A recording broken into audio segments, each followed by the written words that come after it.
Bonsoir à tous, ici Piero San Giorgio, auteur entre autres de Survivre à l'effondrement économique. Je suis aujourd'hui à Genève à l'occasion du Salon du Livre avec un ami et quelqu'un que vous connaissez sûrement. Marceau, Bonsoir. bienvenue à Genève. Merci. Alors, qu'est-ce que tu fais à Genève? Eh ben écoute, je suis d'abord venu au Salon du Livre, et ensuite venu te rencontrer toi, au passage. C'est cool. Mais surtout le Salon du Livre. Demain matin, 10h, séance de dédicace. Un truc du genre, ouais. Alors, je sais pas si la vidéo sera en ligne avant, on va essayer, mais allez la voir. Alors, tu présentes ton nouveau livre? Oui, le dernier sorti, c'est une réédition d'un livre que Je le mets à côté. j'ai fait en 2015 avec mon ami Vapacito. Donc c'est une réédition. Et voilà, donc c'est FDP de la mode. Tu veux que je t'en parle un peu? Alors, avant ça, raconte-nous un petit peu, mais qui est Marceau?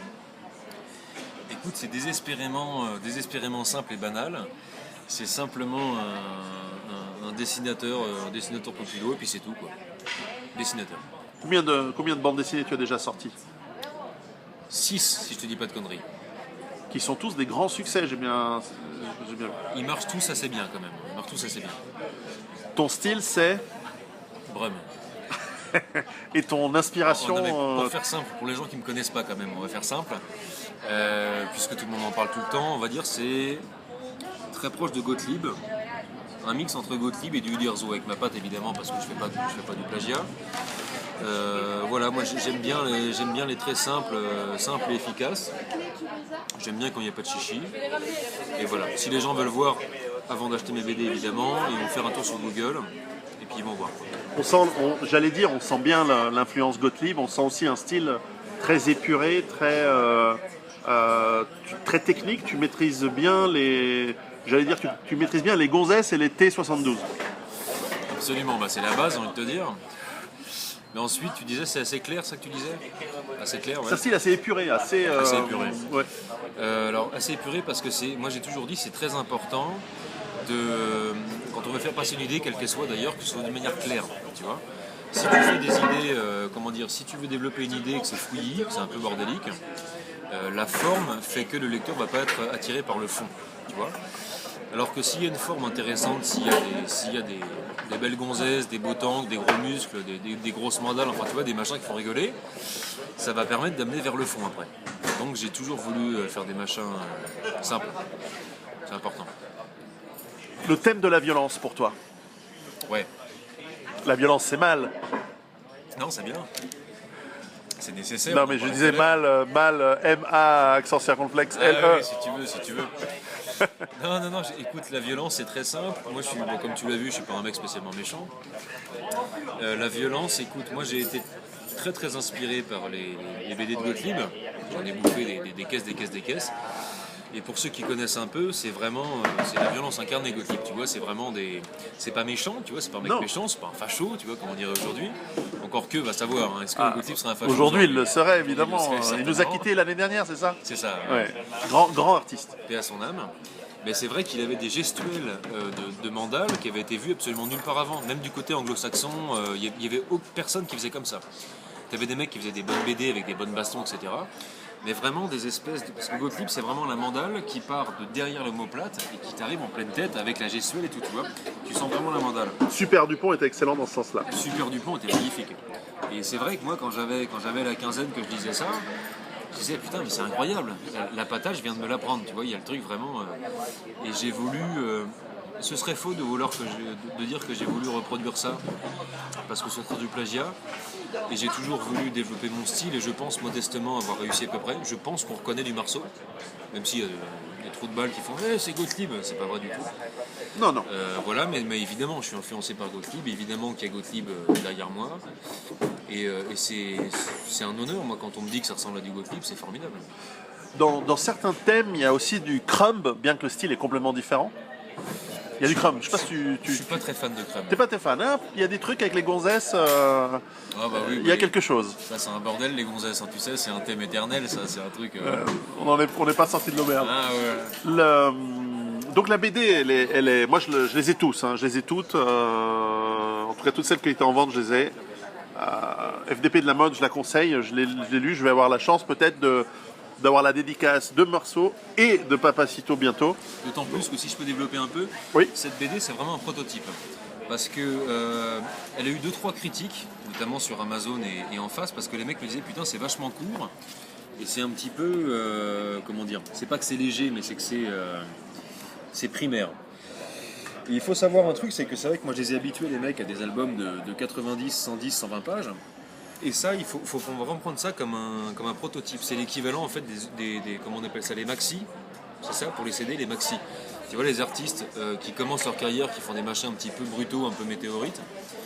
Et ça, c'est vraiment un maxi. Tu vois, il faut vraiment se dire que c'est pas un album. C'est pas un album fini, franchement, tu vois. C'est un album, c'est un maxi, c'est une météorite, Oui, il est quand même d'un format. C'est un format qui est vite lu. C'est un format qui est vite lu. Ça se lit entre potes, ça peut se lire au chiottes, ça peut se lire Voilà. dans son pieu. C'est bien. C'est assez bien. Mais il faut vraiment prendre ça comme un machin collector. C'est un machin collector. Tu vois, on a fait ça, j'ai fait ça très rapidement avec Papacito en 7 mois. Il m'a contacté, on était déjà potes évidemment. Tu avais illustré en partie son site. Oui, absolument, à l'époque des DP de la mode. Et il m'a contacté, il me disait écoute, j'ai un truc de brut et ça t'intéresse. Ils m'ont envoyé les textes. Alors il faut savoir que quand Papacito envoie des textes, c'est pas des textes en mode page 1, page 2, scénario 2. C'est des blocs informes d'une page, à peu près une page, pas plus, tu vois, incompréhensible avec truffé faute d'orthographe, tu connais bien. Et c'est à moi de me débrouiller là-dedans. Et c'est ça qui fait la magie de cet album-là, parce que cet album-là est quand même magique. C'est que ni lui ni moi, on a été formés dans des machins académiques. Tu vois, moi, j'ai pas appris à faire les machins. D'ailleurs, ça se voit. Je pense qu'il y a même si j'ai une certaine technique, il y a une pauvreté générale. Et moi, j'aime bien quand c'est basique. Tu vois, c'est un peu comme Motorhead sur le principe. Tu vois, c'est 3 accords de port. Par contre, les 3 accords, ils sont à 150 décibels. Tu vois. Oui, ils sont très bien. Ils sont très bien. Tes dessins, ils sont très bien. Ils sont très sympas. Et Papacito, c'est pareil. C'est-à-dire, tu vois, c'est un mec qui écrit comme un porc. Moi, je dessine comme un porc. Et du coup, ça fait une BD de porc, quoi. Mais pour ceux qui veulent se la procurer ou qui l'ont déjà lu, il faut savoir que pour le 2e tome qui va paraître à la fin de l'année 2019, à la rentrée 2019, on va mettre en commun les techniques qu'on a apprises depuis le temps. Tu vois, il s'est passé quand même quasiment 3-4 ans depuis cet album-là. Papacito a appris à écrire son trait de faute d'orthographe depuis. Et du coup, on va vraiment sortir un album très épais, beaucoup plus abouti.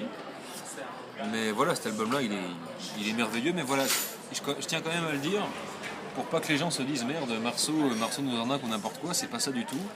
Mais c'est un format différent des albums que je fais d'habitude. C'est une façon de faire différente parce que c'est simplement les premières heures. Voilà.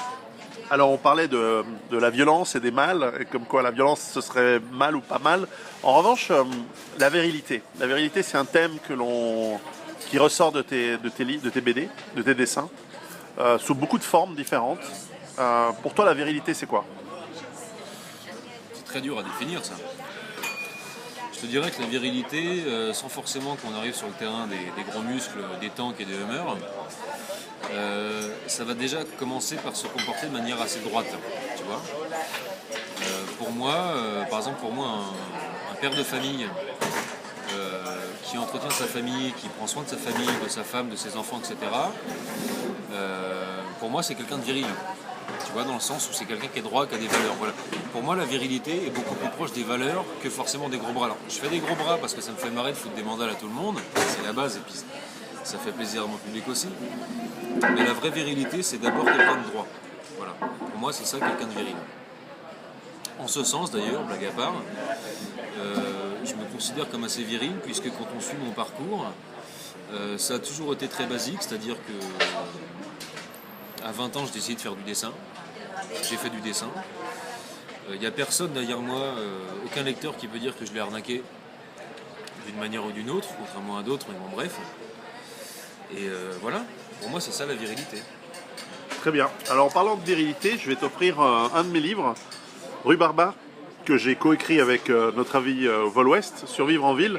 C'est le livre qui a entre autres inspiré en partie bien sûr Guérilla d'Oberton, de notre ami Oberton en commun. Putain, il n'y a pas d'image, c'est de la merde. Ouais, il y a 2-3 graphiques. Il y a des phrases et tout, putain la vache. Ouais. Évidemment, tu me diras ce que tu en penses. Ça me fait plaisir. Le survivalisme, pour toi, c'est quoi? Alors écoute, comme je te l'avais dit tout à l'heure, je te suis plus ou moins assidûment depuis quelques temps, ce qui fait que je commence à affiner un petit peu ma vision du survivalisme. Mais pour moi c'est encore sur le principe un petit peu défensif. Tu vois, c'est-à-dire on se blinde, on met des portes blindées, des vitres par balles, un petit abri anti-atomique, on fait des réserves de 170 kg de nouilles et on attend avec un fusil à pompe que la guerre civile arrive. Alors c'est pas brillant. Je m'appuie un peu sur ton travail pour essayer d'affiner tout ça. Ouais. Comme je suis pas un mec brillant, il y a encore du boulot. Mais voilà, ma vision sur le survivalisme, c'est ça. D'accord, alors elle va être sacrément affinée à la lecture de Rue Barbare. J'espère. Qui est un complément à Guérilla, tu verras. Si ceux qui ont lu Guérilla, là ils peuvent apprendre quoi faire dans les scénarios de Guérilla. Guérilla qui est un livre excellent accessoirement. Oui, moi, je pense que ce ne sera pas la dernière fois dont on en parlera. Carrément. Très bien. Mais écoute Marceau, je t'avoue un truc, chaque fois que pendant des années, chaque fois que je lisais ton travail ou que je parlais de toi ou que je forwardais sur mes réseaux sociaux tes dessins, etc., je disais toujours Morceau, comme le personnage de Camus dans comme le pinard. aussi, ouais, donc tu vois, j'ai de la déformation également. Le pinard était pas mal ce soir. Correct. Ça va, mais le pinard français est quand même meilleur que le suisse. Allez, non, mais j'ai pas envie d'attaquer les Suisses, j'ai pas envie de conflit, voilà. Le pinard suisse est très Non, bon. mais on a des meilleurs flingues, ça compense. Voilà. Ça va. Je suis quand même plus Bordeaux. Pareil. Très bien. Eh bien, écoute, bon salon du livre demain à Genève, et puis bon retour en Afrique du Nord. Arrête, putain. Demain. À très bientôt. Merci, salut Pierrot. Salut. Ciao.